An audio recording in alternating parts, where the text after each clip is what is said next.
I want to be emotionally open to the space. I just want to experience it. And I experience the space, and I'm trying to register how I'm reacting to it as I go through. Like, how do I react to the space as I go through? What's my emotional state? And all of that is something I'm going to try and then build back into a photograph, so that somebody else, like if I send it to you and say, hey, Graham, check out what I shot today, I want you to have that same response. Scott Hargis there, giving an insight into his work as one of America's finest architecture and interior photographers. Much more to come from Scott in a wee minute. Hello and welcome back to the Viewfinders Photography Podcast, where we go beyond shutter speeds and f-stops with some of the best photographers in the world. I'm your host, Graham Dargy. I'm a professional photographer based in the Granite City, Aberdeen in Scotland.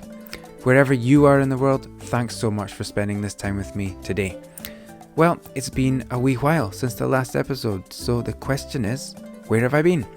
Well, in the summer I was working shorter hours due to looking after my little girl in the school holidays, and one thing about making a podcast is it takes ages to do, so there just wasn't time. Since school started up a few weeks ago, I've had a bit more time, and I've been using that time to adapt and reposition my photography business for the new world we're all living in. That's taken all the time I've had, and it's only in these last few days I've finally had a chance to dive back into the podcast and finish off season 3. So here we are for the next 3 weeks to round out what's been a brilliant season for the show. As I mentioned, I've been working on my business. I don't want to take up time on the podcast to talk about that, but if you do want to see what I've been up to, you can connect with me on Instagram at Graham Dargy.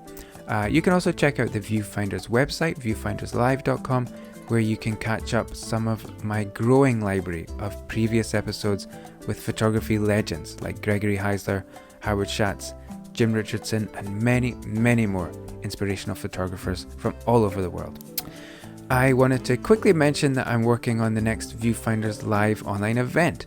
I've just been trying to pin down a date for that works for the guest who's a busy working photographer, so hopefully I can confirm that in the next couple of weeks, so stay tuned for that. Time to give a shout out to our sponsor MPB. MPB is the world's largest online platform for buying, selling and trading used camera gear. If you've got something in your camera bag you don't use anymore, then trade it to MPB. MPB makes it easy to trade your unwanted equipment for something you will use. MPB trades thousands of items every week, and everything you buy comes with a 6-month warranty. I have personally used MPB on a number of occasions, and their service has always been first rate. There's a link in the show notes where you can get a valuation for your kit. So a big thank you to the fine people at MPB. Right, here we go. This week's guest is amazing architecture and interior photographer Scott Hargis. Scott is based in Oakland, California, and is one of the best architecture and interior photographers in America. After being burned out in a corporate job, Scott took up photography in his mid-30s, eventually niching to real estate photography before specialising in architecture and interiors. Our conversation covers how Scott creates photographs that feel the way a room feels, as well as really digging into some of the nuances of how he works, like the importance of including a human element, visual acoustics, and why he always carries a makeup mirror. For me, as a working photographer, I loved this conversation, and hearing how Scott combines his impressive technical skill with that ability to communicate emotionally through his photography was truly inspiring to me. I hope you enjoy this. There's loads of takeaways in this episode. Here's my conversation with Scott Hargis. Scott Hargis, welcome to the show. How are you? Hi, Graham. Thanks for having me on. You're welcome. So I'm looking forward to this chat because you first came on my radar, I'm going to say about 10 years ago, and I got your ebook on shooting interiors.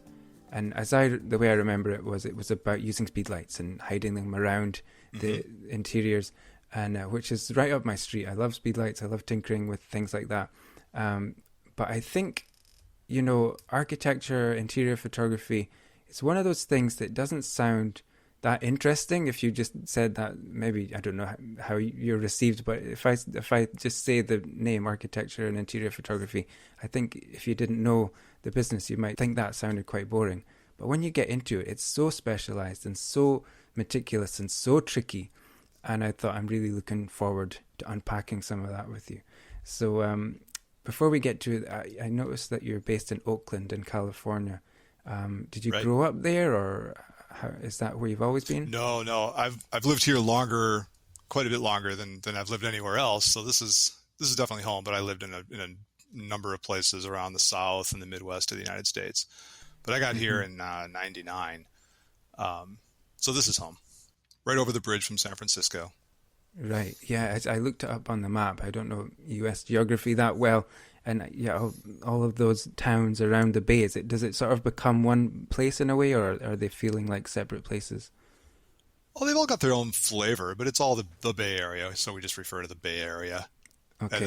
And then the city. And the city is San Francisco, I see. Okay. Looking at the map, I don't know if this means anything to you when I say Alameda nuclear vessels. Yeah. Yeah, because I'm a big Star Trek fan, so that's only my only sort of into the Bay Area, and Alameda is from Star Trek 4, when the Russian character... okay, that I didn't get. I didn't get the Star Trek reference. I'm a Star Trek fan, actually, but yeah, Alameda is now abandoned, or not. Yeah, it was a naval weapons station, so it was a full-on naval air base. And now it's got all sorts of really cool stuff out there that they're building on what used to be this air base and the aircraft hangars and stuff. Mm-hmm. So is it a sort of an up-and-coming new area now? Mm-hmm, right. It's actually a little tech hub, and of course the whole Bay Area, is a giant tech hub. But that particular spot, there's a lot of startups in there. Okay, and so when did photography come into your life? Do you remember your first, the first time that photography made an impression on you, or the first time you picked up a camera? Sure. I mean, well, maybe not exactly, but yeah, like I feel like every photographer that I admire has the same thing. And I got my first camera when I was 9, and by the time I was 12, I knew I wanted to be a photographer. And then I was on the high school yearbook, and then I interned for somebody famous, and then everything. God, that is not me at all. I think literally my first camera I bought probably in my mid-20s to take vacation photos with. Didn't really do anything with it. I was an avid consumer of photography, for sure. I would inhale National Geographic magazine every month when it arrived, that kind of thing. But no, I was in my mid-30s when I became a photographer. And I had been in a corporate job for like 15 years. Really burned out, but I didn't know what to do. There was nothing I really wanted to do. That's the thing that I always ask you is like, well, what do you want to do with your life? And I was like, I had nothing. I wanted to go backpacking. So I saw a career counselor, and she was like doing part therapy and part career counseling. And so along with a lot of talk, she had me do all these standardized tests, like a lot of them, which I hate. I hate standardized tests, and they're expensive, and I don't remember the names of them, like the Higgs boson and the McCarthy something or other. And you go to the bottom of these things, and eventually, after a series of these things, they start to slot you out into careers that you're going to have an aptitude for, right? So they'll be like, you should be a doctor, you should go into construction, whatever it is. And the two things that kept coming up over and over were archaeology and photography, among a lot of other chatter, but those two over and over. And I was pissed. I was just like, this has been a complete waste of time. Sure, archaeology, that's very interesting. I am fascinated with archaeology, but, I flunked out of college, like literally flunked. I didn't drop out. I was told to leave. So archaeology, that's not going to happen. And in photography, I was like, sure. I mean, of course, that sounds fantastic. That would be amazing, but it's just totally impractical. You can't do it. It's not possible. You just can't do that. And this woman, we had this moment that I'll never forget, where I had kind of gone off on my rant about how it was impractical and not possible and not realistic. And there was this pregnant silence, and we're making this like intense eye contact. And she just said, "Why not, Scott?" And I'm like, "Oh, well, because you can't, but I really couldn't. I didn't have an answer for that." So I had like 2 weeks off coming up, and I disappeared into the desert. I used to go to Death Valley like 5 times a year. And I got lost up in the canyons. And I came out of the desert, this is sounding really dramatic, and my first day back at the job, I put in my notice to quit. My last day on the job, I printed out business cards because I worked at a copy shop. I used to work for Kinko's, and I printed out business cards, Scott Hargis, photographer, with my address on it. And that was that. And of course the reality was that, like when I said, there's nothing that I really wanted to do, and I couldn't figure out what to do with my life, the photography thing, especially when it came up, was way too exciting. Like I was terrified, absolutely terrified of that. And of course it worked out far better than I ever thought it would. So, but that was in my mid 30s, and I did not own a camera when I did this. When I got that 15th anniversary with the company, they gave me a little Fuji point and shoot camera, like a 3 megapixel camera. I've still got it over here on the shelf, and I shot my first assignment with that thing. Okay, wow. Yeah. And so did you go straight for the architecture kind of work, or what was your route from there? Oh, no, I had no idea. You got to realize, like, I had no idea about anything.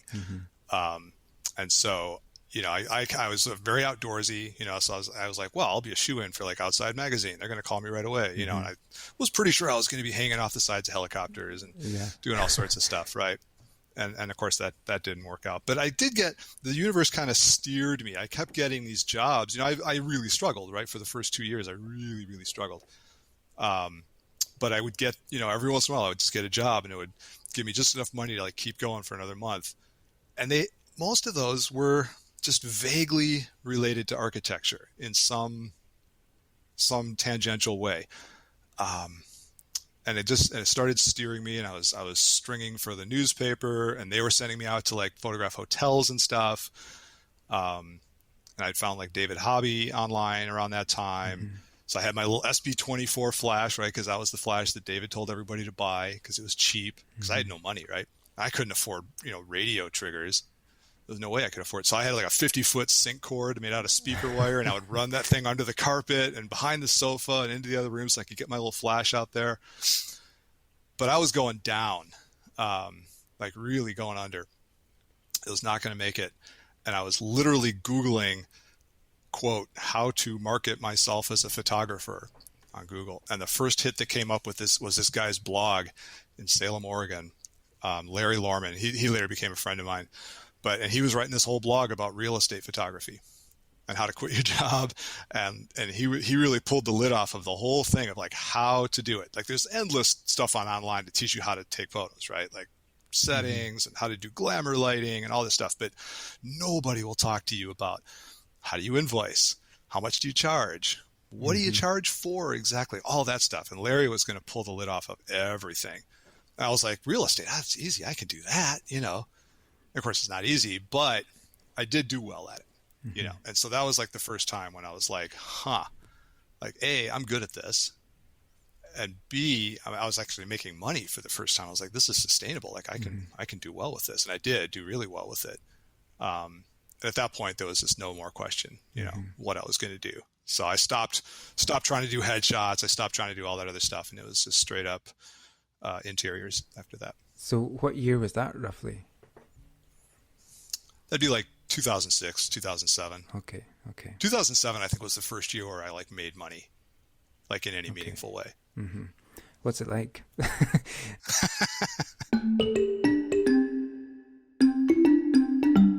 So, so that's how you got to that. I wanted to ask you just about sort of the ins and outs of what you do. Let me read this to you from your bio, okay? I create artistic photographs that communicate more than just basic information about a room or structure. My compositions strive to reveal the intent of the designer, interpreting their work into a two-dimensional image that accurately conveys the feeling of being in the space itself. I thought this was really an interesting sentence, and I wanted to pick up on how you strive to reveal the intent of the designer. Can you talk a little bit about working with a client, how important it is to work with that as a collaboration, and just that process of sort of getting on board with a client? Yeah. Gosh, I haven't read my bio for a while, so that's pretty good. I like that. I'm going to use that. well, let's see. So you're asking me about like what I'm trying to do in my photography. That's good. But then collaborating with clients on that. So there can actually be some disconnect right there, right? Because the clients are not always as visually literate as we would hope that they would be. And I've been pretty smart about it, I think, in terms of, I've taken a very, very long view of my career. I always kind of play the long game, even now. So thinking in terms of where I want to be, 5 and 10 years out, and really trying to stick to a game plan for that and not get too focused on short-term stuff. So what I'm trying to say is that I've built my career very, very slowly.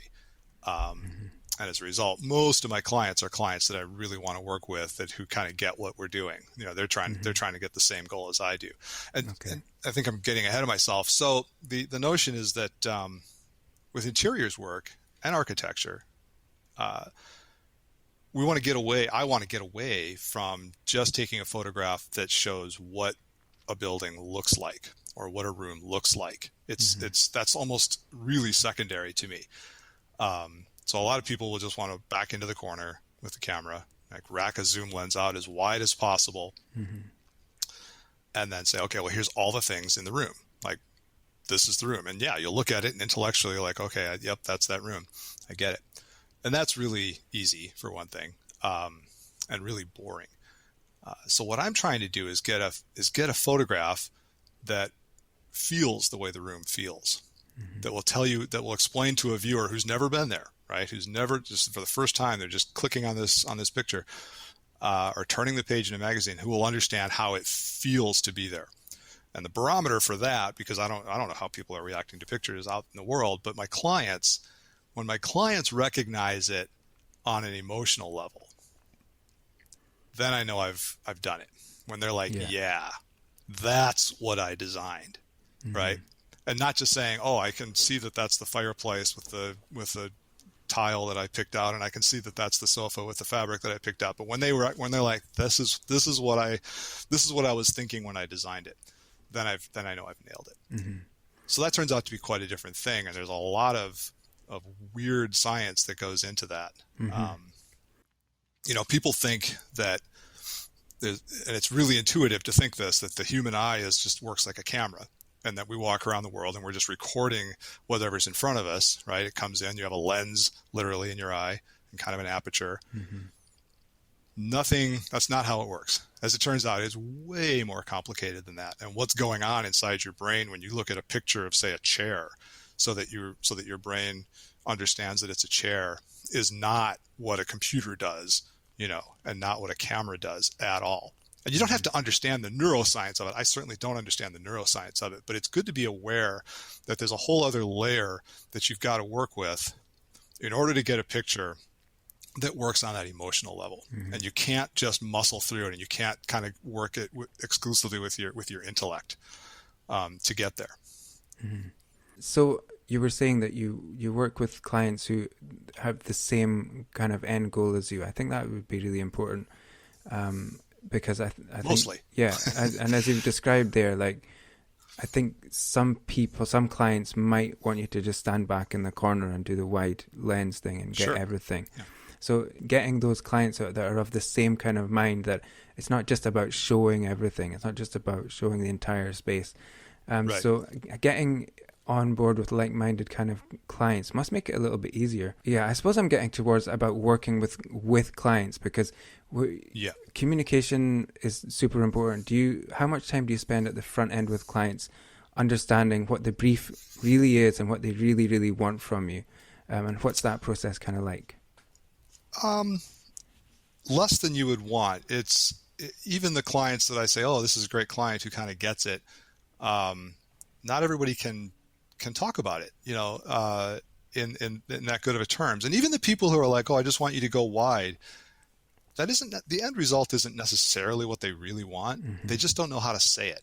And they don't have that. As photographers, we're walking around, and I don't know about you, but I see still photographs everywhere I go. Like, I'm looking down at my desktop right now, and I'm just like, this is such a cool little still life right here. I've got like the keyboard and the mouse and my coffee cup and like the shadows and bam, photograph. And I could spend the afternoon with that. But most people don't do that, right? That's weird. So I have these fully formed images in my mind, even from somebody just describing their project to me over the phone. I'm already seeing pictures. And once I get there, I'm just like flooded. Well, they don't do that. So they don't have any way to express what it is they're trying to accomplish, except in their minds, like, well, I just want it all. Like they want to recognize it emotionally. And in their minds, that means I need to like have the whole entirety of the experience in this picture, which must mean a super wide lens, and all the things, just a catalog of all the things in the room. Here they are, must be a good picture. So you have to, first of all, you have to just sort of hear what they're saying and then interpret it the same way that you're going to see what's in the space and then interpret it into a photograph. Again, just understanding some of the science and thinking through what's going to happen can really help you out. Walking into a space with binocular vision and experiencing it in 3 dimensions and the ability to like literally walk around and swivel your head is so different from a 2-dimensional 8x10 or even a screen, which doesn't fill your field of view. We're experiencing it in a completely different way. And so you've got to translate it, right? Through everything that you do as a photographer, all the decisions that you make, you're translating this experience into this photograph. So no client has thought this through in as much depth as we have, right? The ones that have worked with a variety of photographers know what's going to happen at the end. So they're on board with what's going to come out at the other end of it for sure. But they haven't thought through all those steps. In order to get to the point where you're working collaboratively with somebody on that level, like number one, like I am very, very careful. I curate what goes into my social media, like all of my forward facing things, my website, what I'm going to show clients is really carefully curated to only be the things that I want to shoot. Like I was shooting real estate, right, for so long, 4 houses every day, delivering 60 to 80 pictures every single day. And all of them were crap, right? Lucrative crap, but crap. But as I knew where I wanted to go with my photography, I started only ever presenting those lucky few shots that I was able to get that seemed to represent like, this is what I really want to spend all my time doing. And so when new customers came to me, presumably it was because they had responded to that, right? And not to the stuff that the other guy had on his website. And that's a really important point. Like you only ever want to show people what you want to be doing next year because you're not going to get that gig unless you can show it. And then in the conversation, really you just have to, a new client that you haven't worked with before, you kind of have to manage the experience a little bit. So that especially with the first shot of the day, you're steering them in a direction. You want to be in control of the set and don't, gosh, I'm just getting flooded with all these ideas now and I can't get them out in order. It's good to be assertive, I guess is the bottom line. Like out on set with a client, rather than saying, okay, so Mr. Client, what do you want? Like, I'm here to serve you and I'll do anything you want. Like, do you want me to shoot it over here? Because I can shoot it over here. But if you want me to do it over here, well, I could do. No. You need to be in the driver's seat. I walk in and I'm looking around and I'm like, nice, good. It's good that you called me. Okay, here's what we're going to do. We're starting over here. We're going to do this shot. I describe it. I'm sussing out my client and I'll describe it in as much detail as I think they can handle. And I'm going to pick an early shot that is going to be a quick winner, right? So that I can get something up on the laptop really quickly that's going to be a showstopper.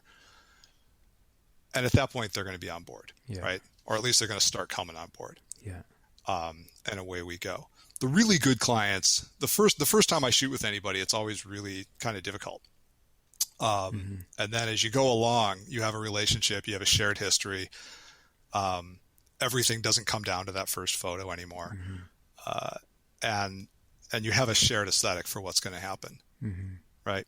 But it's still just a struggle. These people, they just don't spend all day, every day thinking about this stuff like we do. And so, yesterday on location, and I'm trying to establish a composition for the photograph and my client is diving straight into where the pillow should go. And I'm just like, wait, can we decide like where the camera is going to go first? And that's a constant struggle. Yeah. So you're working with, in that case, that's an interior designer, I'm guessing, Right. and architects as well. So they'll be right with you. That's sort of a mixed blessing, isn't it? The interior designers will be right there with you, and most of them will be trying to do their own styling. And some of them are pretty good at that, and some are not, which is really weird to me, that they might not be so skilled at styling things. Architects are almost never on site with you. Right.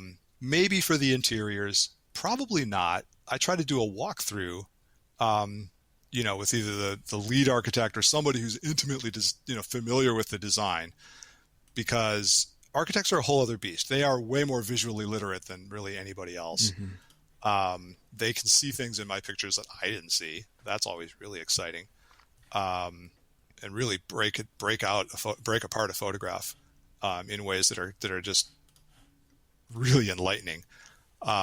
But the architectural photography takes so long, and especially exteriors, you're just spending days sometimes wandering the streets waiting for things to happen, and finding that spot. So really the architect, it comes down to a good walkthrough. If you can get it, great. And you'll learn a lot about the building, right? Like I can intuit at this point a lot about a building, but still there are things that they can point out to me. And I'm like, oh, I get it. I can see now how this facade and that facade are out of plane. And so there's a whole angular effect that's going on that I might never have noticed until after I was done shooting, and it's too late. Architects are really terrific in that sense to work for, just as a group. One of the projects I wanted to ask you about is it 181 Fremont? Right. That's the building I was just thinking of as I was speaking. Okay, and so it looks, from looking at your work and your feed, you've done a lot of work in that building. So can I tell you a story about that building? This is actually kind of cool, especially from like a career standpoint. Like we started out talking about that. That building is an iconic building in San Francisco. It's quite spectacular. And when it was being built, I was still kind of slogging through my 4-house-a-day real estate phase of my career, right? And some of those were in San Francisco. When you go to San Francisco from Oakland, you go over the Bay Bridge and you get off right downtown and you drive right past that building. And I would look up at that thing through the windshield as I'm on my way out to the residential part of town. And I'd look up at that thing and I'd like, man, that's like, for me, that was like, that's where I'm going in 5 years. Remember, I was always thinking like, what am I going to be doing next year and 3 years? And I was like, that is where I'm going to be shooting. And it's too late for this one, right? Like this thing's almost done. Okay. I'm not that guy yet. Like, I don't know how to photograph this building. I understand that, but I'm going to learn. I'm going to get this figured out and I'm going to do it. Well, so I did. I self-assigned, right, some tall buildings to try to figure out how to shoot them. And I could make the story a lot longer because there's some great stuff that came out of that as well. But fast forward years later, and I get an email from the marketing director of that architect, that firm that did 181 Fremont. And they've got a thing out in the Central Valley, this college campus building I want to shoot, and they'd like to meet with me, et cetera. And okay, sure, yeah, absolutely, and we do that. Well, as it turns out, they never photographed 181. One of the principals of the firm, that's a firm called Heller Manus, and Heller is one of the principals, and he is a photography buff, and did all the photography for the firm. And he's okay, but he's not full time, so it's not going to be as good as somebody who just never does anything else. But and he started having some health problems, and they just didn't photograph it. So I ended up getting the assignment for that building after all, like 5-6 years after I was like, oh, well, I can't do that one, but I'm going to get ready for the next one. No, that came around and I got it, which I just was like, how weird is that? But how cool is that? It's like, right? You kind of manifested it almost. That's really cool. Yeah, absolutely. So absolutely. When I was going to ask then about the kind of brief for that kind of job, because obviously I was thinking it's really difficult to shoot a building like that. We don't have a building that looks like that in our town. We just don't have high-rise buildings like that. And then interior-wise, it's pretty diverse as well. And you've got to do the kind of lobby, different spaces inside. So what I was wondering, if you can talk about the kind of commission that is, and the brief that you would be given for that, and the sort of turnaround that would be expected from that kind of client. Right. And the truth is it's all over the board. So there are clients who will just like literally be like, hey, we got this building, can you give us a quote? And I'm just like, a quote for what? Yeah. You know, like, what do you want me to do? You know? And then once you kind of get that worked out, they're like, great, send us what, you know, go do your thing. Mm-hmm. And like, that's the brief. And then, so Heller Manus, you know, I always end up going in and sitting down with Jeffrey Heller, who's this irascible, like really charismatic old guy. Mm. And they'll go through, he'll go through like the basics, you know, like I've been working with them for a few years now, and he still asks me every time, are you going to keep the vertical straight? You know, and I'm like, yeah, you know, Jeffrey, I'll do that. So we'll go over like kind of the hero shots of the building. But I always have to pick out the details. It can be like pulling teeth a little bit to get to the details, because the hero shots of these buildings honestly are pretty easy.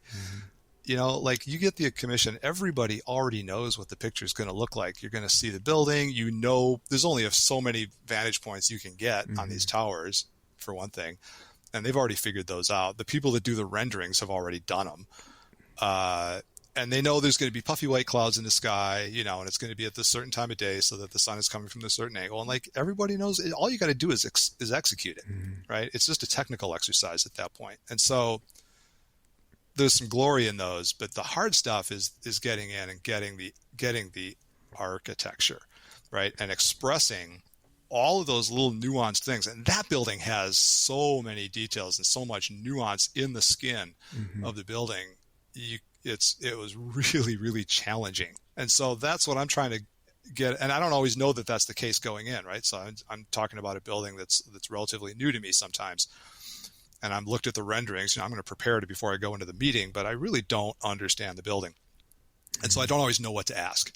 So I'm trying to explain again a little bit about that process, like we just talked about, saying, well, look, I mean, these pictures are not just about what it looks like. I'm trying to like express all the things that you did, all those cool little things that you did. Like, let's get them into the pictures. So you need to tell me what is going on with this building. And then if you're lucky, then you will get them to open up about what it was they were doing. There were elements of 181 that I did not understand well into the process of shooting it, that I only found out from the marketing director. We were looking at the model. You know, they always build models of these buildings, and they had built a special wind model that was designed to go into a wind tunnel. So they really study, you know, what's going to happen on these things. And the wind model had a detail that none of the other models and none of the drawings and none of the renderings showed. And it was just like this light going. I was like, oh my God, I get it. And that's why I've been having so much trouble with this one aspect of the building, you know, because I couldn't figure out what was going on.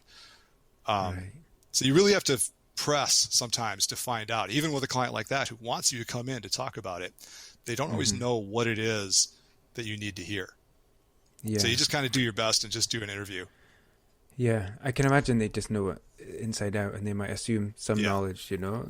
And that building was tough because it was a 5-year-old building. It's it's some of both, but when the building's that old, none of the stakeholders care anymore about the photography. When the buildings are new, everybody, the tenants, the builders, the developer, everybody's like, yeah, absolutely, we got to photograph this thing. It's just the hot new thing.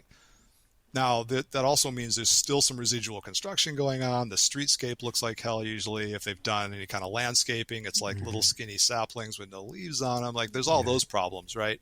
Yeah. But at least you have access, and everybody's kind of excited to have you there and do it. 5 years down the road, you're just a pain in the ass. Yeah. Like, everybody's moved on. And so that was the case. A, this was a 5-year-old building, and B, we were in the middle of a pandemic. So you look at my pictures of the lobby, there's nobody in there because like literally there was nobody in there, and you couldn't bring people in. I couldn't say, hey, like, you know, let's bring some interns and some friends and whatever. No, absolutely not. So we had to shoot it empty, and that's really challenging. It makes the space look a little stark, you know.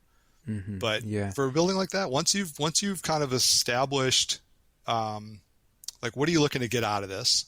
You know, I'll ask my client, like, at the end of this thing, like, what do you want? Do you want 20 pictures of this building? You want to get 8 pictures of this building? You know, like, what's the goal? What are you going to do with the pictures? Which is kind of always the same thing: website, contests, you know, social media. And then I'll go out to execute that, and that can just really mean days of wandering the streets, And you got to get pretty far away from these towers, to get them rendered in a pleasing way. And so you're just trying to figure out rooftops that you can get up onto, and you're talking your way up onto rooftops and balconies, which is its own skill set. And hanging out on the sidewalk in a dodgy neighborhood, waiting for light and waiting for the dump truck to move and waiting for somebody who doesn't look like, a bum to walk past the front door, and all these things and you assemble a collection of pictures. And if my client says, we usually try to come away with like a dozen photos, say 5 or 6 exteriors, 3 details in the lobby, then I'm going to try and present them, say, with 15 to 20, library. Interiors are going to be way more closely targeted. Exteriors, I can usually bang out a little faster. And then we go from there.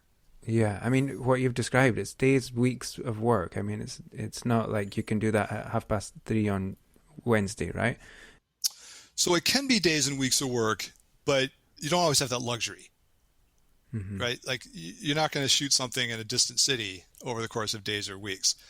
Okay. There's not usually a really hard deadline either. So you may go back. Like I've done that in cities where I go regularly, and I'll go back and shoot over the course of weeks. But it's a half of a day here and 2 hours there and a day, somewhere else. So there's, you can do a lot of virtual scouting in advance to know what you're going to do, but it is harder that way. Like you're going to have to rely on luck. Whereas if it's local to me, then I can wait for that absolute perfect weather day, to do something. Just when you were talking about the building there, and you were saying shooting it without people in it was quite challenging. And something I noticed with your work, there's always like a human element, or often a human element in the picture. So if it's an exterior, there'll be, the lobby shot that I'm looking at here of 181, there's nobody inside, but there's somebody walking past out through the window, which you must have just probably waited for ages and ages for that person to be right there. How important do you think it is to add that kind of human element to this kind of photography? I think it's very important. And that hasn't always been a given. I mean, I think nowadays they want a lot of people. Generally, clients want a lot of people in the pictures, more than I want, really. But that has not always historically been the case. And there are still, I know some photographers, some old timers who are just like, people are an abomination, in an architecture. It's only the architecture. That is the thing. But architecture is for people. It's designed for people. Which again has been a controversial statement, even with architects historically. But the current aesthetic is definitely to put somebody in, and generally blurry is good. I mean, first of all, there's privacy issues, so we don't have to worry about model releases, et cetera, if it's a blurry enough person.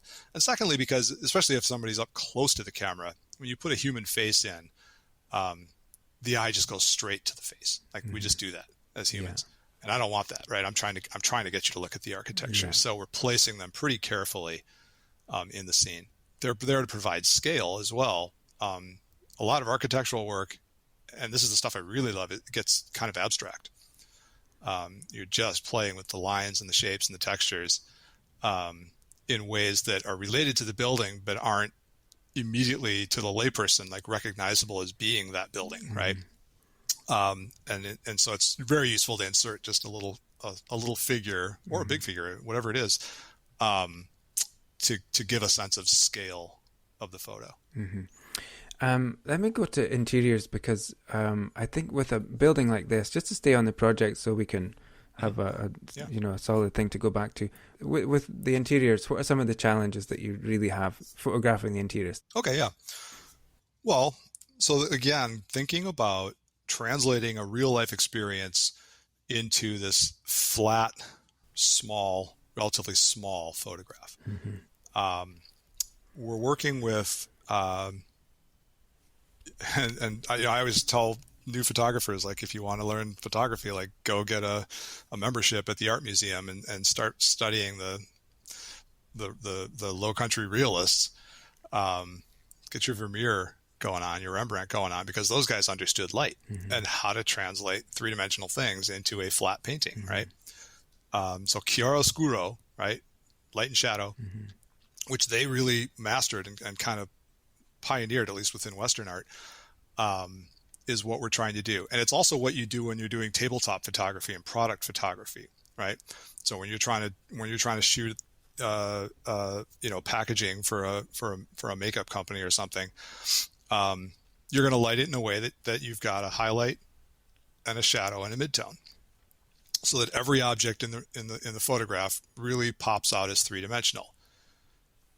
Because the brain will figure it out intellectually. You're going to look at a picture, whether it's of a product or a room, and you're going to see the lines. You're going to like, okay, I understand this is a living room, and therefore it's got depth and all the rest of it. But you don't want to rely on that. You want it to happen here, and I'm indicating my gut here.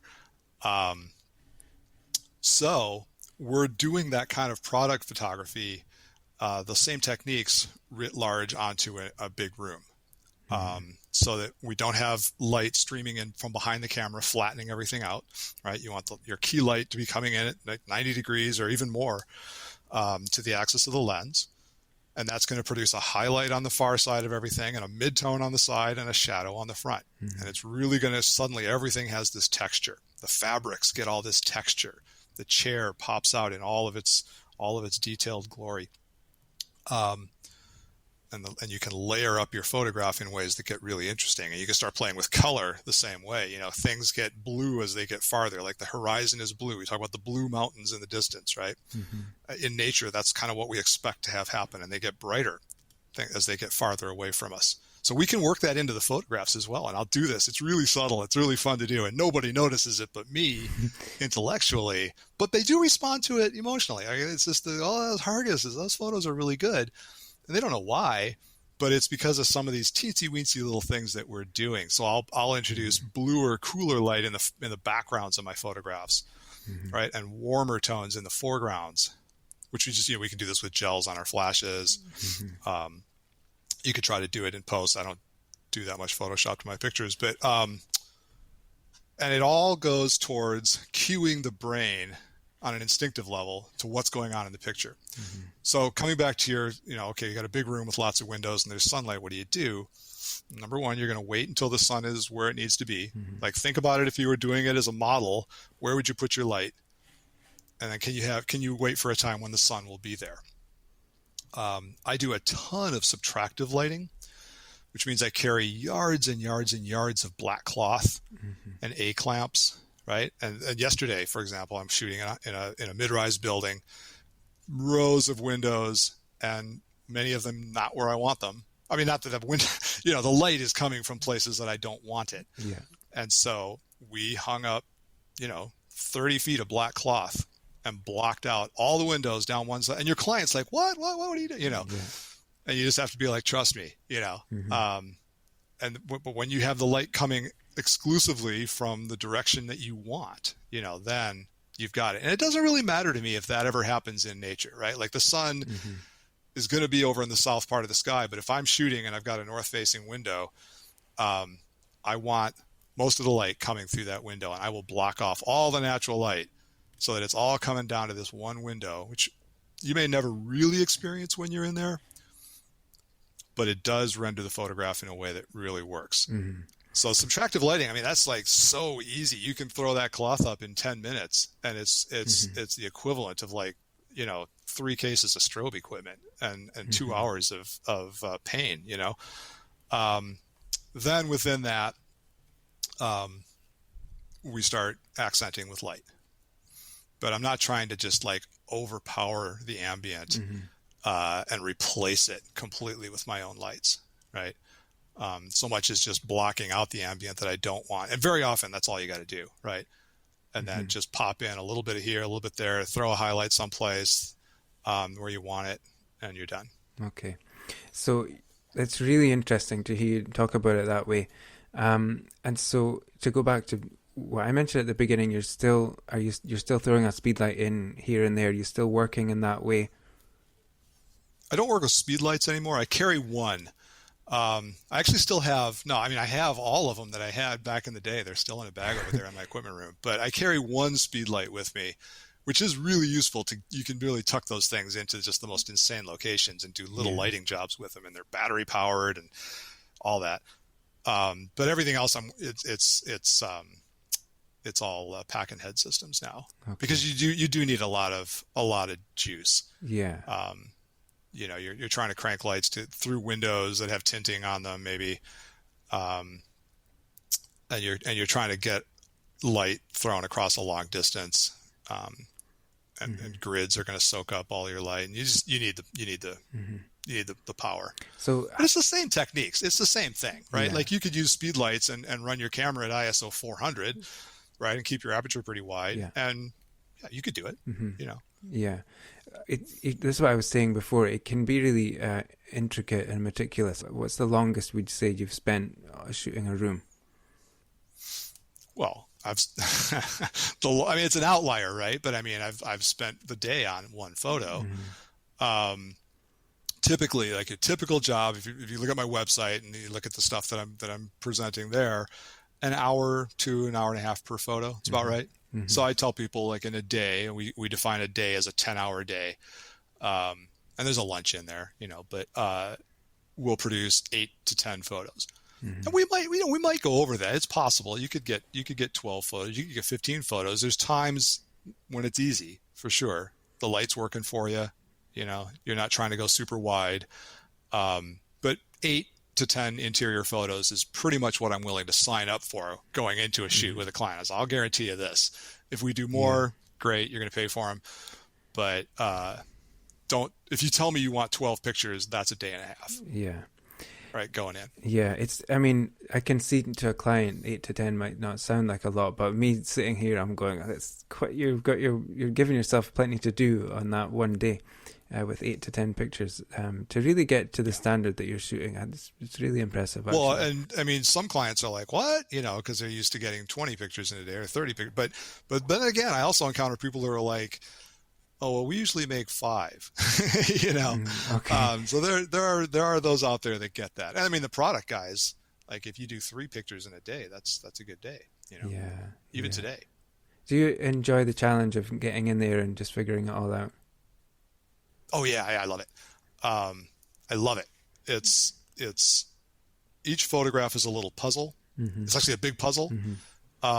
Again, like, I just really like the exercise of going in, experiencing the space. Sometimes I get to do walkthroughs ahead of time, but I don't like to get too into the walkthrough. I more want to know, like, well, how much light are we talking about? What are we going to be dealing with? But I don't try to get too detailed with those walkthroughs, and I don't like to get locked into an idea too early on. I like to walk in, and this gets really touchy-feely, but I want to be emotionally open to the space. I just want to experience it. And I sometimes have to tell my clients, like, just shut up for a minute. I'm just going to walk around, and it's going to be creepy because I'm going to have this, like, weird blank expression on my face, but I just kind of need to do this for a while. And I experience the space, and I'm trying to register how I'm reacting to it as I go through. Like, how do I react to the space as I go through? What's my emotional state?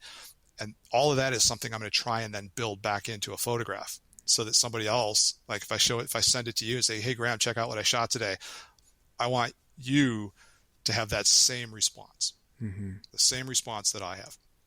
And it's really fun to try to figure out how to make that happen.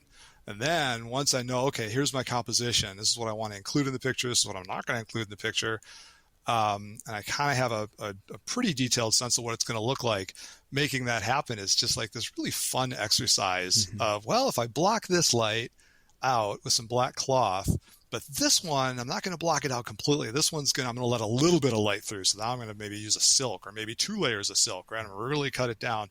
Then if I were to put a light over here, and like cut it across the room at this angle, it would put highlights on these things, and I could make the wine glasses really pop and all of that stuff. It's super, super fun and gratifying to do. Yeah, I love that kind of troubleshooting. Any kind of commercial photography is sort of just troubleshooting, really. And when you were describing your process being in the space, it really reminded me, I was talking to a landscape photographer at the beginning of this season called Paul Sanders. The line that really stuck with me from that episode was, he doesn't take photographs, he receives them. So he's a landscape guy. He gets in the location. And Interesting. And he just, like you've described, he just slows himself down. He listens to the wind. He just feels the location, and he tries to make sure that that's what he communicates in the picture. It really lines up with exactly what you said. But I think landscape photography, it can be emotive. We don't think that way. I don't think about, well, the layperson may not think that way about architecture, interior photography, but you obviously do. And I think it really, really comes across in your pictures. It's working so well. No, thank you. I think that's a really great description, saying receiving it, because that would be a great way to put it, like what I'm trying to do. And when I walk in and do my experience of the space is to receive it, fully. And then again, express it back out, right? Yeah. In a way that makes sense to people.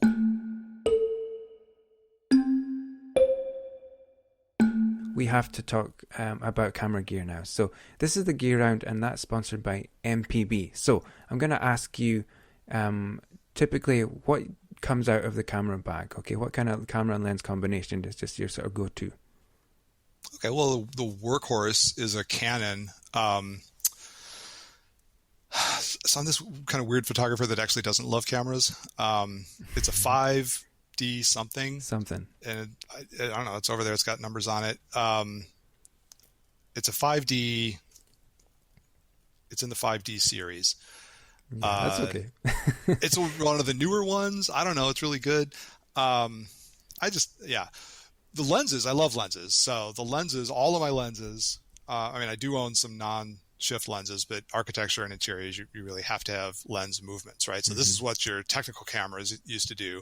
I know you know this, Graham, but maybe for listeners, you remember the old guy with the camera with the bellows and the sheet over his head. And it's really easy to do on the old 4x5s. And now we work with a 35 millimeter. And so we're emulating that with a shift lens. And so I've got a 24, and that's really the workhorse. It's kind of a sweet spot for interiors and architecture. Longer is typically better. I have a 17, which is a very flagrantly wide angle lens. I've got a 50 and I've got a 90. And then if I have to get outside of that, I still do take a 4x5 out in the field with me every once in a while when I've got the luxury of time. And it's really wonderful to work with that for sure. Yeah. I was just thinking the 24 might be a little tight for interiors, but obviously we said you're not shooting that super wide kind of look anyway, so I can see that being the go-to. I certainly have broken out a 17 with interiors. You do it, but they don't generally end up being like the photo. Not for your style. In general, you want to back up and go with the longest focal length you can, right? And be as far away. So many pictures, like when you're shooting a bedroom, that kind of thing, bathroom, the camera is physically way outside of the room. And it's the door frame is defining the left and the right edge of the picture, whether they're included in the picture or not. Like if you were to shift the lens or pan the camera just a millimeter one way or the other, like that's the door frame is right there. You're as far away as you can get with the longest focal length you can get away with. In general, that's going to yield much better results than pushing way inside and throwing this like 12 millimeter thing on the lens and capturing technically the same field of view, but much worse results. Yeah, it just looks horrible. If you must be, I spoke to Gregory Heisler about this as well. You must be an expert at kicking the tripod as well. How frustrating can that be sometimes? Because you get in those really tight spots. Yeah, absolutely. I mean, it's a tight spot. And of course the camera is like in the doorway of the room, but the stylist has to be able to get in and out of there with a giant thing of flowers or, whatever. And so, we put sandbags down and, there can be a point, I try to do this as little as possible, but we do it, where we're compositing pictures together, right, out of multiple frames. Once we're getting into that, I will announce okay, the camera is locked down, and I'll guard it or my assistant will guard it, and we'll put red sandbags on the legs and just, it's critical. Yeah. It's critical. I would shoot. Either way, I don't have any problem with doing multiples, but I totally admire you for trying to keep it in one shot as much as you can. It's just a really nice way to do it. Well, you know what? You want to know why you do that? There's two reasons. One is I have a little bit of ADD. Well, I shouldn't say I have ADD because that's a slap to the people who actually do, but I don't sit still very well. So I can't sit in front of a computer that long and work on stuff. And I also just really, really dislike it. There's just nothing about that I enjoy. I got into this business because I liked working with lenses and light and being in the field, solving those puzzles. So it's just, that's what's satisfying to me. But the other thing is when you spend an hour, 2 hours with a photograph, you start to notice all the things, all the elements of it. You really understand it in ways that you just can't if you're just going to be there for like 10 minutes, find the composition, shoot a bracket, say I'm done. You're going to be out of there long before you see all the little things, the way the chair intersects with the edge of the table, the way the candlestick lines up with the mullions of the windows behind it, right? Breaking down the composition. How does this composition work? Is this laid out on a leading line with a rule of thirds thing? Or is this on a Fibonacci spiral, which is what I compose on a Fibonacci spiral all the time. I do it intuitively at this point. It just happens. But you start to see all of these things when you're with the picture that long. And what happens is you realize like, oh, the salt and pepper shakers will look so much better if I shift them just a little over to the right. And then if I do the thing with the candle on the dining room table, if I move that over to the left, and then pretty soon it's like, whoa, I've got a bling on the wine glass, and your eye is going to go there, and then it's going to follow this line that's caused by the other things, and you're going to end up over here. And the pillow has to be adjusted just right. All these things. And nobody at the end is going to look at this picture and be like, wow, that's just an incredible picture because the salt and pepper shakers were, in this spot. They don't register that. But what happens when you get like 20 of these things resolved, the whole photograph relaxes. The whole thing just goes, and it feels so good. It's like if you play an instrument, I play the guitar, and when you can get it tuned, like you have an electronic tuner maybe, and it's like, yeah, you're there, but you make that last little tiny adjustment, right, on the D string, and suddenly the instrument just sings. Like wow, it's so different. It's perfect. You can do that in your picture. Julius Schulman, which many would regard as like the father of architectural photography, he called it visual acoustics. There's a documentary about him called Visual Acoustics. He coined that phrase. And what he meant was like all the elements in the photograph are in tune with each other, the same way you would tune an instrument. And when you can hit that, the whole thing just, it just works. It just feels so good. But you're not going to do that in 5 minutes. Yeah. It just, for me anyway, it just takes me time to see all these things and how they're related to each other. So working slowly is a conscious decision, right? I want to be there for a while so that I can, as I'm working out all these other things at the same time that I'm like, okay, we're going to set a light over here with a half CTO and feather it slightly this way, and we're going to hang our black cloth over here. As that's all happening, I'm also keyed in on all these little, like, should the chair be angled this way or this way? Should it scoot in 2 inches? All that stuff. And at the end of it, we've done big things, and we've done a million little things that have a cumulative effect. Sorry, I just went off on a rant there, but it's actually a super important part of the process. Yeah, it is. You're so right. I was just looking at one of your photos here. It's an interior. It's a part of a kitchen, and it's just a small shot of a corner of a kitchen. And the wall cabinet has the door kind of lifted up, and there's some fruit on the counter. A couple of the drawers are open at the bottom, and I don't know. I know that shot. Yeah. All of that is deliberate, obviously. And I think it was just when you were talking, I thought, well, it really makes sense. I mean, if you're in and out of there in 5-10 minutes, it's when you get to the computer and you're like, oh, why did I do this? Or why didn't I do that? But you would never get to that kind of arrangement, the subtlety and the nuance that you've got in your shots. You could never find that in 10, 15 to half an hour. You just can't find it. This is true when we're doing architectural exteriors as well, by the way. I mean, there's so much going on in the street. And there's the mailbox and the street lamps and the newspaper vending machines and all this stuff out there on the street in front of you, between you and your building. You never get that like amazing clean shot. You wouldn't really even want it, right? But how you align all those things up so that what is the telephone pole going to be occluding and what's it not going to occlude?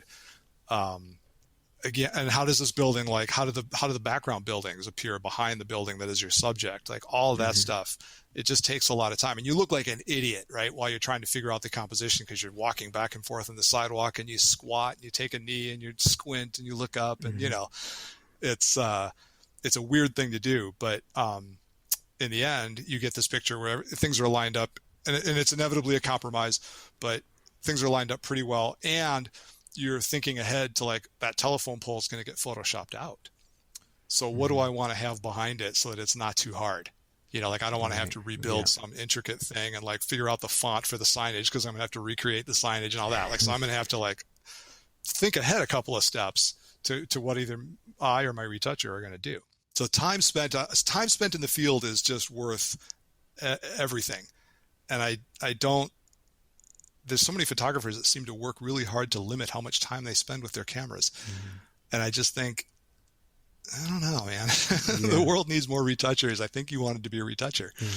I get you. But I would, if I have the choice, I'm going to be out in the field with the camera every time. Absolutely.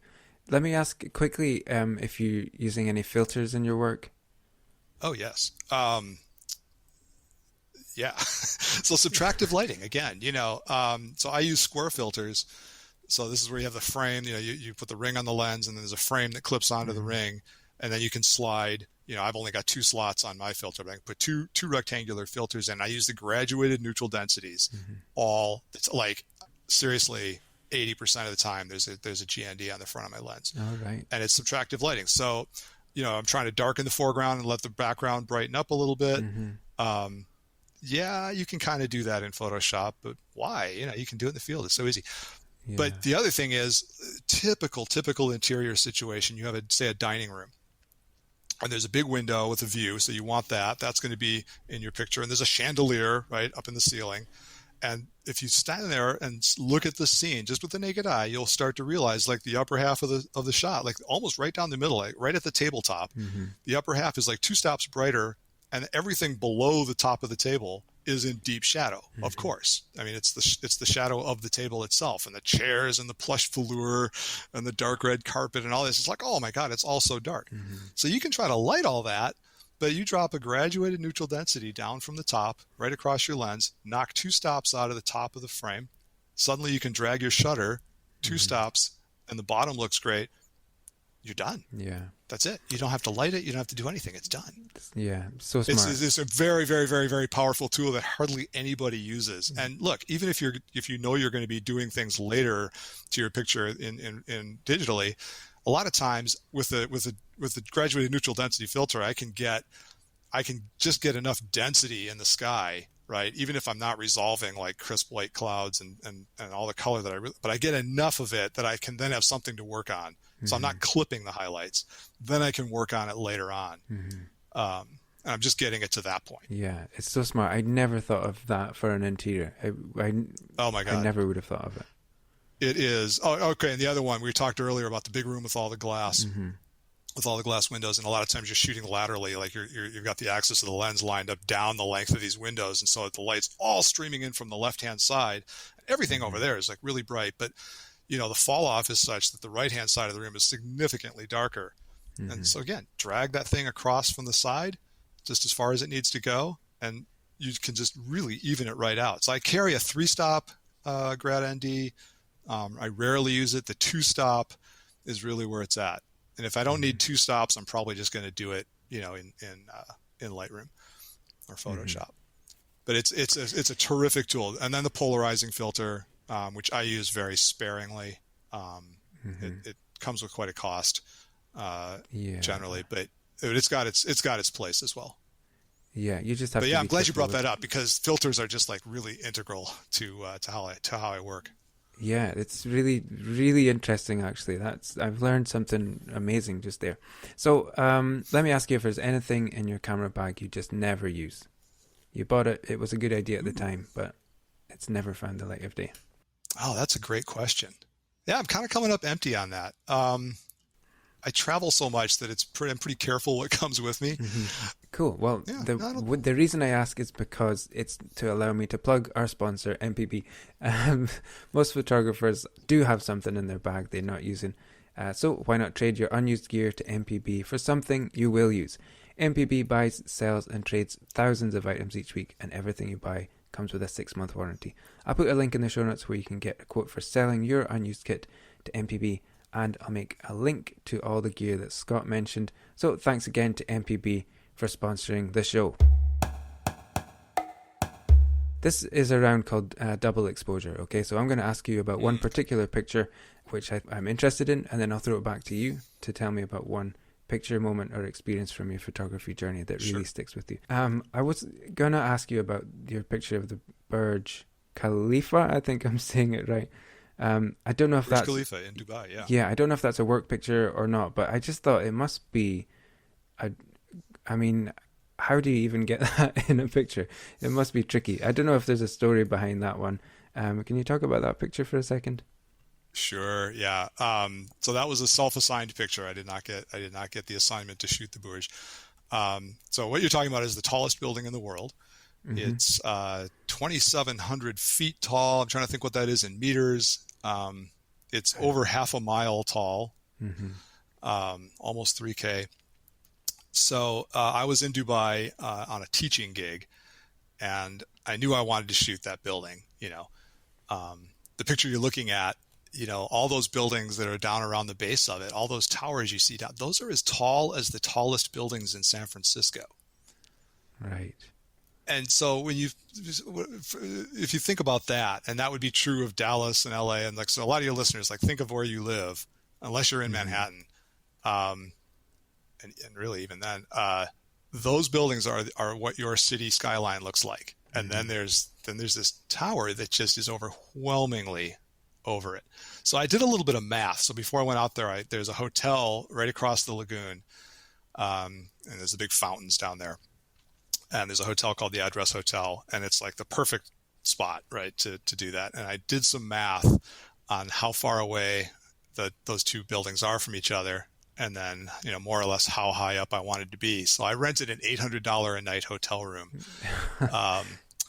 and with my 17 millimeter lens, I was barely able to get the Burj into the frame. There was not a lot of excess space there, and I knew I had to. I think I was on the 30th floor, and there was a range that would work for me, but I wanted to be up pretty high. Okay. There's a whole aesthetic around where what the vertical station point should be, but it worked out pretty good. So I rented that hotel room specifically so I could be there for an evening and a dawn twilight. Okay. Right, and I shot a lot of pictures from that balcony. It's just that was fun. Yeah, I can imagine it's just unbelievably difficult to shoot level like that. I mean, it's really nicely done. I mean, no. So actually, I'm going to push back on that, Grant, because again, those hero shots are kind of not. You have to do a little homework and figure out where to be for sure, right? So you're going to figure that out. But once you know where you're going to be, it's really, you point the camera. The shift lenses allow you to keep your verticals straight so that your perspective is correct, and that's just like a fundamental architectural photography thing. But after that, it's honest to God, it's just a picture. That's a single frame. There's not that many things you can do other than figuring out where should the sun be, right?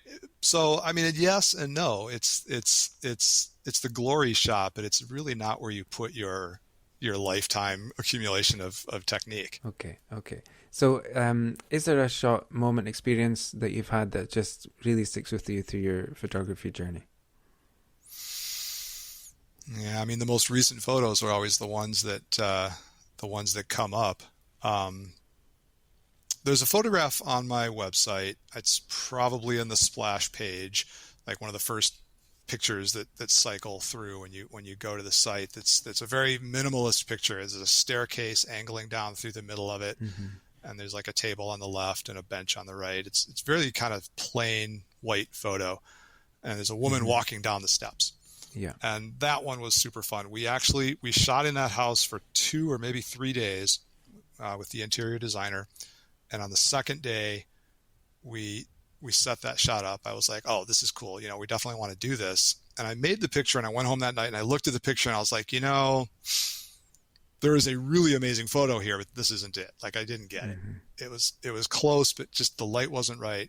And I told her the next day, I said, we're going to reshoot that one, which was not a easy sell. There was lots of stuff to do, and we didn't want to carve out another, hour and a half to reshoot something, because she was fine with the first iteration. But I got my way. And we really worked it. And the second time through on the same photo, it was really very much the same composition, right? But I just lit it better. And I just did a better job across the board. And the second time around, it was pretty magic. I just was like, wow, I think I hardly ever like my pictures.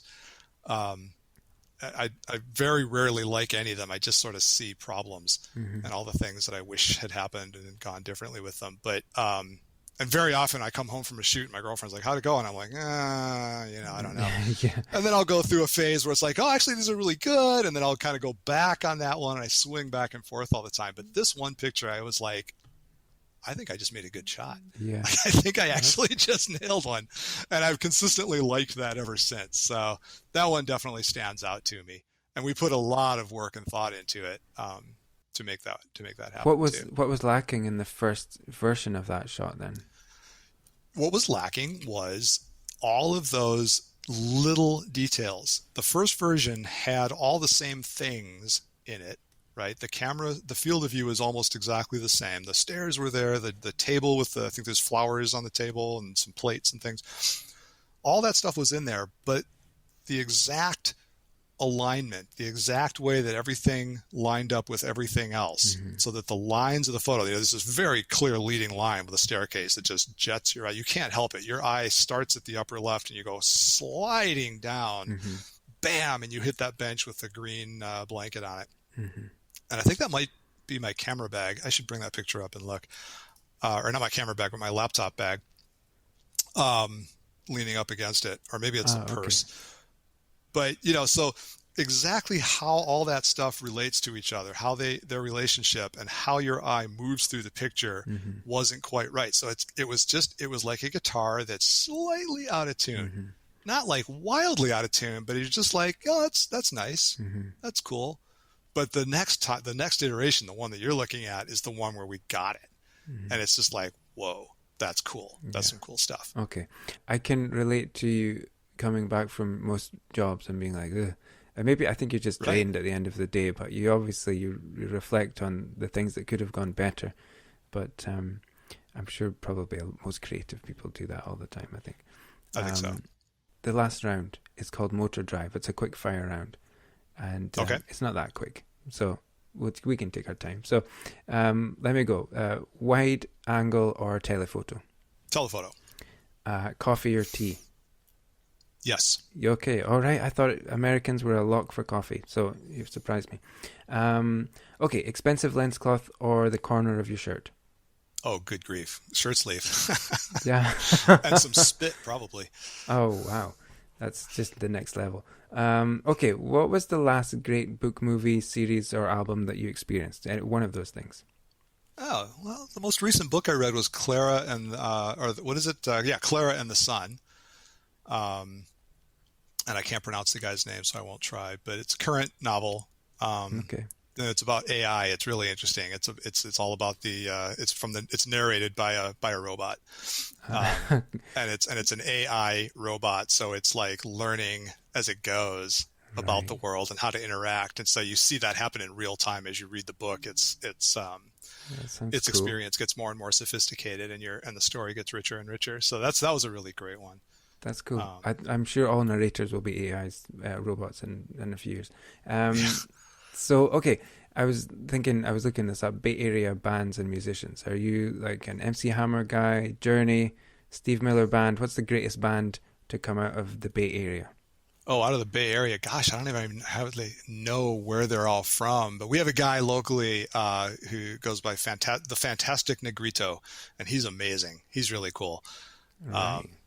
It's just he's playing local gigs kind of thing. Yeah, well, he won a big contest. I think he's known a little bit more, but he's still very much of an Oakland guy. Okay. And so MC Hammer. I mean, how can you not plug MC Hammer? I mean, there's what a terrific Oaklander. Yeah. So I assume, I can't see your trousers, but I am assuming that they're MC Hammer trousers. Sure, absolutely. There's somebody in my neighborhood that actually named their Wi-Fi network "Stop Hammer Time." So, okay. Well, what's a weird thing that you keep in your camera bag? A weird thing that I keep in my camera bag. Well, I've got a thing. What is that called? It's a Oh, actually, I'll give you two things. So one of them is called a platypod, and it's this little plate. It's this little metal plate. It's incredibly well designed. I love it for the design of it as much as anything. But and you can mount your tripod head on it, and it's got 4 little legs that you can put at different heights. The whole thing is like 10 centimeters by 6 centimeters, something like that. And the legs are like maybe 3 centimeters high at their highest. So this is just this little tiny platform, and you can mount your tripod head on it and put your camera on it. And then you can take this whole thing and put it like on a window ledge or a bookshelf, right? So I can get the camera into places that I could never maneuver my tripod. Yeah. And that thing is actually really, really useful, and it's so well designed. But the weirdest thing that always surprises people is that I have a little magnifying makeup mirror. This is the thing that your girlfriend might pull out of her purse to check her makeup, and it's a little concave mirror that magnifies you.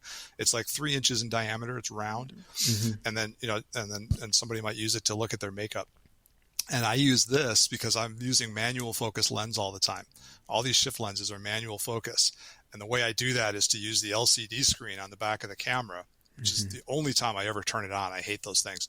But I'll turn it on and I'll zoom that in, and then I throw a loop on top of that, right? And I'm looking through my loop, and then I'm focusing.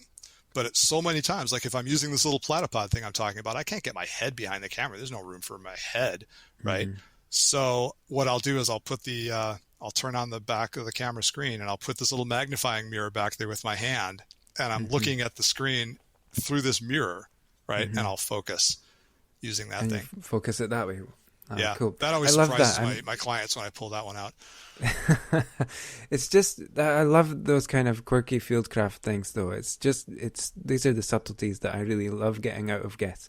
You're right. Getting the tripod, they're so cumbersome to get when you're in a tight spot. So that sounds like a brilliant idea, the platform thingy. Okay, I was going to ask you to name a photographer we should all know about. I think you've named a few, but if there's any other photographer that springs to mind. Oh gosh, you should all go check out David Burnett. David Burnett is a did he win a World Press Photography Award? He should have. This guy has been around. He's photographed every U.S. president since Kennedy. And if you flip through a history book, if you get a history of like the second half of the 20th century all the way to current, and just flip open any page, he was there. Like, it's insane. It's insane. He was there for the Iran hostage crisis. He was there when Allende was assassinated. He was there in Argentina with Perón. It just goes on and on and on. It's crazy. That famous Vietnam War photo of the young girl running down the road to get away from the napalm explosion. What's his name? Nick Utt took that picture. David's got his own shots from that, which in my view are better. Wow.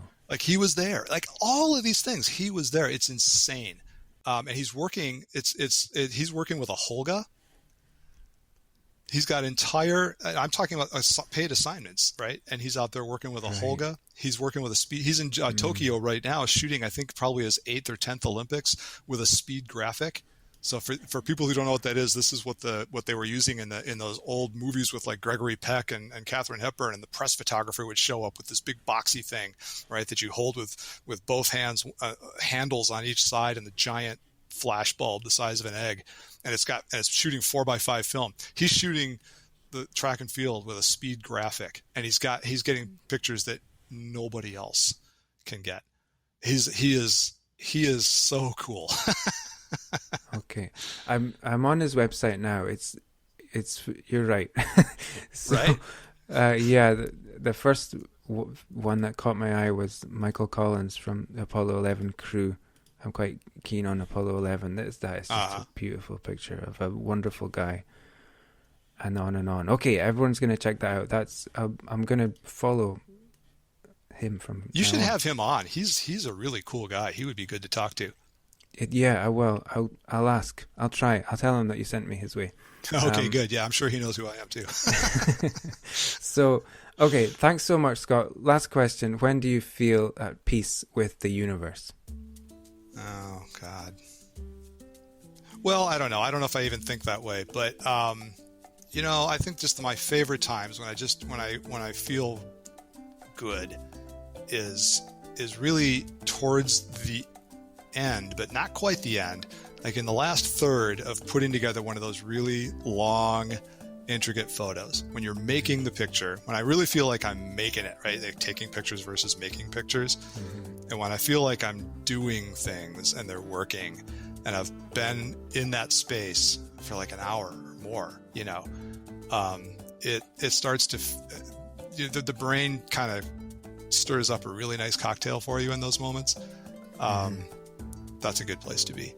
Thanks so much, Scott. I really admire your work. I like hearing the way you go about it. It's so interesting to me as a problem-solving assignment photographer that I am. It's just so interesting to hear your thoughts on how you go about those little subtle intricacies. That's what I really love to hear.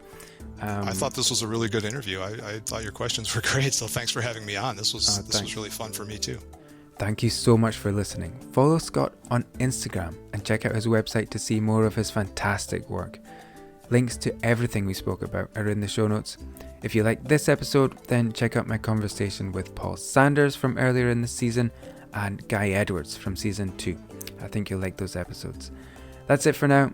Enjoy your photography, and I'll see you out there.